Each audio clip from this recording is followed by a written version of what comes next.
ბათუმის საქალაქო სასამართლოში მზია ამაღლობელის საქმეზე მორიგის ხდომა გაიმართა. ჟურნალისტი კვლავ პატიმრობაში რჩება. მოსამართლე ნინო სახელაშვილმა, რომელმაც მზია ამაღლობელს 14 იანვარს აღკვეთის ღონისძიების სახით პატიმრობა შეუფარდა, მიიჩნია, რომ თუ მზია ამაღლობელი დღესაც პატიმრობაში არ დარჩება, არსებობს საფრთხე, რომ იგი ახალ დანაშაულს ჩაიდენს. მოცემულ ეტაპზე სასამართლოს მიაჩნია, რომ ნამდვილად მომეტებულია ახალი დანაშაულებრივი ქმედების ჩადენის საფრთხე, შესაბამისად ნაკლებად მკაცრი აღკვეთის ღონისძიება ვერ უზრუნველყოფს აღნიშნულ რისკებს, შესაბამისად სასამართლოს მიაჩნია, რომ ბრალდებულ მზია ამაღლობელის მიმართ გამოგონებული აღკვეთის ღონისძიების სახე პატიმრობა მიზნად შეწყვეტილად უნდა ჩაითვალოს, უნდა დარჩეს ძალაში. აღკვეთის ღონისძიების გადასინჯვამდე სასამართლომ ბრალდების მოწმეს მოусმინა. სხდომაზე მხარითა კითხვებს დღეს 28 აპრილს აჭარის პოლიციის დეპარტამენტის ყოფილი უფროსი გრიგოლ ბესელია დაახლოებით 4 საათის განმავლობაში პასუხობდა. მისი განმარტებით მზია ამაღლობელის მიერ დგებუაძისთვის გაწმული სილის ხმამ აქცია საერთოდ დაშალა. აგრესიული იყო და ჩემთვის ძალიან გასაკვირი იყო, რომ არ ვარ მიჩვეულები პოლიციელები ქალებისგან, თან მithumetes აჭარაში ქალებისგან ესეთ აგრესიულ დამოკიდებულებას. სახეში დაარტყა ხელი. მდგომარეობაში იყო ამ სტანდარტის შემდეგ პირველ რიგში როგორც ყველა პოლიციელი, მათ შორის მეც შეურაცხყოფილები ვიყავით მისი ამ ქმედებებით. პირველ რიგში. ხმა თუ გაიგეს ფაქტი. ხმა ისეთი ხმა იყო დარტყმის შემდეგ, მაგ ფაქტის შემდეგ დაიშალა საერთოდ აქცია. მართლა გეუბნებით, იმის შემდეგ აქცია საერთოდ აღარც გაგრძელებულა, 3-4 კაცი დარჩა, იმიტომ რომ აქციის წევრებიც მაგას იძახდნენ პირად საუბრებში, რომ მას შემდეგ კიდე გამოვედი მეც რამოდენიმეჯერ გებუაძეს და აი ჟურნალისტებიდან დაწყებული, აქციის წევრები დამთავრებული, ლიდერები დამთავრებული, ყველა იძახდა, რომ ნუ აპატიეთო ქალბატონსო ანერვიულებული იყო და ნუ შეეშალა, ვერ გიცნოა რაღაცა ეგეთი რაღაცა მოხდაო და ყველა მაგას იძახდა.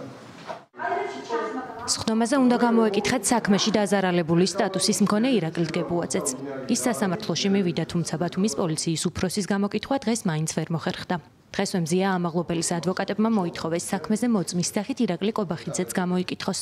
ჟურნალისტის უფლებადამცველები ამბობენ, რომ ირაკლი კობახიძის განცხადება თითქოს მზია ამაღლობელი დაკვეთას ასრულებდა და მისი დავალება პოლიციის დაკნინება და ღირსების შეურაცხყოფა იყო, აჩვენებს, რომ ის მზია ამაღლობელის საქმეზე მნიშვნელოვან ინფორმაციას უნდა ფლობდეს და შესაბამისად სასამართლოზეც უნდა დაიკითხოს. ბრალდების მხარე ადვოკატების ამ შუამდგომლობას არ დაეთანხმა. მოსამართლემ კი განაცხადა, რომ ირაკლი კობახიძის სასამართლოში გამოკითხვის თაობაზე მომდევნო სხდომაზე იმსჯელებს. პროცესის დასრულების შემდეგ მზია ამაღლობელის ადვოკატებმა განაცხადეს, რომ ჟურნალისტის პატიმრობა ლეგიტიმურ მიზანს არ ემსახურება და რომ სასამართლოს დასაბუთება პატიმრობაში დატოვების აუცილებლობაზე სამართლებრივ საფუძვლებს მოკლებულია. საქმის პროკურორი კი კვლავ ამტკიცებს, რომ მზია ამაღლობელის პატიმრობაში დატოვება კონკრეტული გარემოებებით საბუთდება.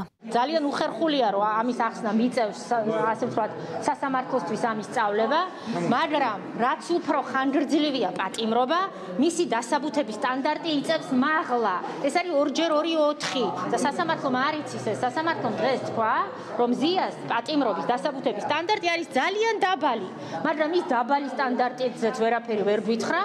მე აღნიშნე რომ ბრალდებამ თქვა, რომ ის თურმე რომ მზია ჩაიდენს ახალ დანაშაულს, ეს საფრთხე ძალიან ინტენსიურია. სასამართლომ თქვა, რომ არსებობს ამის მომეტებული საფრთხე. მე არ ვიცი, როდის მოიმატა ამ საფრთხემ. სასამართლოს არ უთქვამს, რის გამო მოიმატა ამ საფრთხემ, რომ მზია ჩაიდენს ახალ დანაშაულს. ანუ სამართლებრივად წარმოუდგენელი დასაბუთება მოვისმინე მე დღეს მოსამართლის, რომელმაც თქვა, რომ ამას არ ჭირდება არანაირი სტანდარტი, ესე უნდა მინიმალური სტანდარტით უნდა დასაბუთდეს და არც ის მინიმალური სტანდარტი არ არის. მოცემულ შემთხვევაში ბრალდების მხარე აპელირებს კონკრეტულ გარემოებებზე, რაც მიგვაჩნია, რომ მოცემულ შემთხვევაში არის პატიმრობის ძალაში დატოვების საფუძველი. აქ საუბარი არ არის აბსტრაქტული ხასიათის საფრთხეზე. საუბარი არის ბრალდებულის წინარე ქმედებაზე, რომელიც მან განახორციელა ბრალად შერაცხული ქმედებების ჩადენამდე რამდენიმე საათით ადრე, კერძოდ გულისხმობ ადმინისტრაციული სამართალდამცველობის ჩადენას, სიტყვიერი შეურაცხყოფის მიყენებით პოლიციელებისადმი და ასევე სტიკერის გაკვით, რის გამოც ის შემდგომ დაკავებული იქნა ადმინისტრაციული წესით.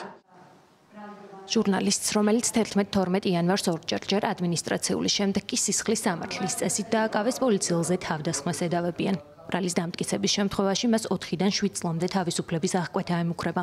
ზია ამაღლობელის საქმეზე შემდეგი სხდომა 8 მაისს გაიმართება. სასამართლო ამჯერად ირაკლი დგებუაძეს მოусმენს.